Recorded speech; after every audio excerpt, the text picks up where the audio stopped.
Sir जैसे next year अभी हम नीट के एस्पिरेंट्स हैं, नेक्स्ट ईयर हमने भी देना है नीट का एग्ज़ाम। तो हम ये सोच रहे हैं कि हर साल का ऑलमोस्ट हो गया, 2024 में भी यही हुआ था। उसके बाद हमने देखा था कि 720 वाले कितने रिजल्ट्स आए थे, तो इस बार भी हुआ है। ये उन लोगों के साथ हो रहा है जो लोग काफ़ी मेहनत कर रहे हैं। अब उस इंसान के बारे में सोचिए जिसके 650 प्लस नंबर आए हैं, उसका जीएमसी तो पक्का है, अपनी फैमिली के साथ एक क्वालिटी टाइम स्पेंड कर रहा होगा। लेकिन अब उसने जब ये न्यूज़ सुनी है तो वो कितने मेंटल ट्रॉमा में होगा।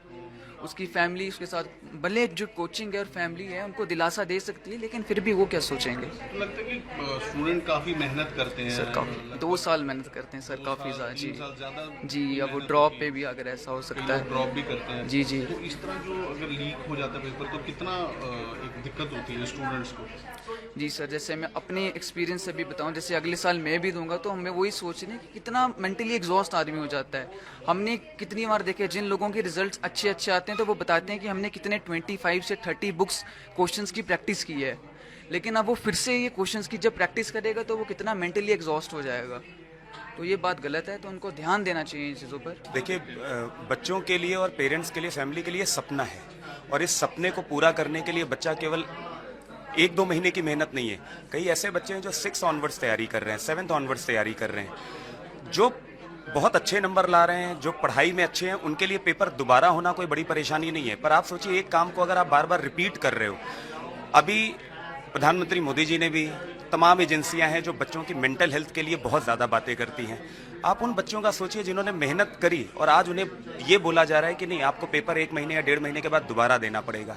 तो वो अपने सपने को जीने के लिए तैयार थे कि अब बस 2 महीने के बाद तो हम कॉलेज पहुंचने वाले हैं। पर आज क्या हुआ?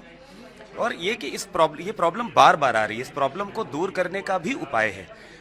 बार बार हम लोग ये मांग करते रहे कि ये पेपर ऑनलाइन होना चाहिए। अगर ये पेपर ऑनलाइन हो जाता है तो ये प्रॉब्लम जड़ से दूर हो जाएगी। ये पेपर लीक होने का मामला कभी रहेगा ही नहीं। सुबह मैंने न्यूज़पेपर पढ़ाया, विश्वास मानिए मुझे नहीं पता था कि 12-1 बजे तक ये न्यूज़ आएगी। न्यूज़पेपर में मैंने पढ़ा कि 180 में से 150 क्वेश्चंस आउट है। हमने बच्चों से बात करनी शुरू कर दी। हमने कहा शायद पेपर लीक होगा, और उनको थोड़ी सांत्वना देना शुरू किया कि अगर पेपर दोबारा हो जाता है कोई बात नहीं, परेशानी नहीं। बच्चे कह रहे हैं सर हमने मन्नत मांगी थी, कोई तिरुपति बालाजी बैठा है, कोई वैष्णो देवी गया है, कोई श्रीनगर घूमने गया है, कोई हिमाचल घूमने गया है। हमने कहा कोई बात नहीं, कोई बात नहीं। जब तक हम ये कर रहे थे तब तक पता चला पेपर आउट है। अब सारे बच्चों को वापस से एक रीस्टार्ट करना होगा।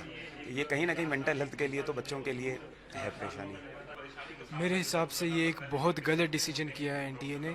खासकर ये उन बच्चों के लिए गलत है जिन्होंने फेयरली 2 साल लगातार रात दिन मेहनत करके ये नीट का एग्ज़ाम दिया हुआ है, और कुछ परसेंट बच्चे जिन्होंने पेपर लीक करने, पेपर में चीटिंग की है, उनकी वजह से आप बाकी बच्चों जिन्होंने 2 साल मेहनत की उनका पेपर कैंसिल कर रहे हो। मेरे हिसाब से एक बहुत गलत डिसीजन है। तो आपको लगता है कि एक स्ट्रॉन्ग बनाना चाहिए ताकि बार बार पेपर लीक ना हो। मेरे हिसाब से मैनेजमेंट और एडमिनिस्ट्रेशन जो है एनटीए की, उसको ज़्यादा स्ट्रॉन्गर बनाना पड़ेगा, उसको बेटर बनाना पड़ेगा। क्योंकि अभी तो ये इस साल के बच्चों के साथ हुआ है, अगले साल के बच्चों के साथ भी ये हो सकता है।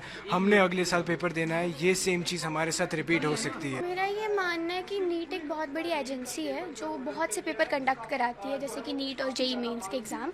अगर नीट के पेपर में वापस जैसे री नीट आया बिकॉज पेपर लीक हुआ है, अगर पेपर एक इतनी बड़ी एजेंसी से ऐसा एक्सपेक्ट करना थोड़ा इम्पॉसिबल सा है। और अगर वो इतने बड़े बड़े क्लेम्स करती है जैसे कि they have GPS tracked vehicles, और फिर ऐसी चीज़ें होना एक अच्छी बात नहीं है। और बहुत बच्चों की होप होती है उन 2 सालों में इतने सैक्रिफाइसेस किए होते हैं सिर्फ वो एक पेपर के लिए, और इतना कुछ करने के बाद अगर ऐसी चीज़ें हो रही हैं तो बच्चों के लिए बहुत ज़्यादा मेंटली ट्रॉमेटिक है ये सब कुछ। और जिन बच्चों के अच्छा सेफ स्कोर आया जाके वो एक गवर्नमेंट मेडिकल कॉलेज में जा सके, एंड उसके बाद री नीट का सुनना उनके लिए बहुत ज़्यादा, उनको अपने आप को समझाने में बहुत टाइम लगेगा कि उनको वापस से नीट देना है। तो काफ़ी मुश्किल होता है एज ए स्टूडेंट, फिर से प्रिपरेशन करनी पड़ेगी। मेरा तो ये मानना है कि मुश्किल ऑब्वियसली होगा, बिकॉज पहले तो उनको अपने आप को मेंटली प्रिपेयर करना पड़ेगा कि जिनको ये चीज़ पता है कि वो सिलेक्ट होने वाले हैं और वापस से उन्हें प्रिपेयर करना पड़ेगा, तो उनके लिए तो ऑब्वियसली बुरा होगा ना। बिकॉज जहाँ उन्हें गवर्नमेंट मेडिकल कॉलेज मिलने वाला था और अब उन्हें वापस उन्हीं सब बच्चों में बैठना पड़ेगा, उस कंपटीशन को वापस लड़ना पड़ेगा। 3 मई को जो नीट का एग्ज़ाम हुआ था मैंने भी उसमें अपेयर किया था, और मुझे आज न्यूज़ से पता चला कि वो कैंसिल हो गया है, क्योंकि कुछ पेपर्स जो है वो राजस्थान में लीक हो गया था, उसके वजह से वो कैंसिल हो गया है। तो it's a very disappointing news for us and जितनों भी बच्चे ने अच्छा किया होगा उनके लिए तो बहुत ही बड़ा डिसअपॉइंटिंग न्यूज़ है। और I personally is not satisfied with this news.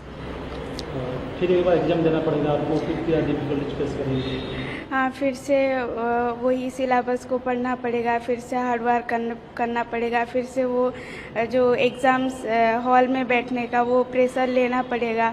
तो और ये हिस्ट्री में आई गेस पहली बार ऐसा हो रहा है कि फिर से रीनीट हो रहा है। तो 2024 में भी इतना बड़ा इशू हुआ था, तब भी नहीं हुआ था। तो इट्स रियली वेरी डिसअपॉइंटिंग।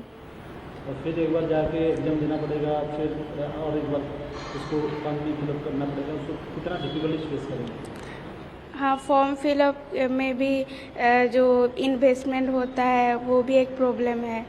और जो एग्ज़ाम हॉल में जो कुछ बच्चे होते हैं जो थोड़ा प्रेशर लेते हैं, वो भी फिर से फेस करना पड़ेगा।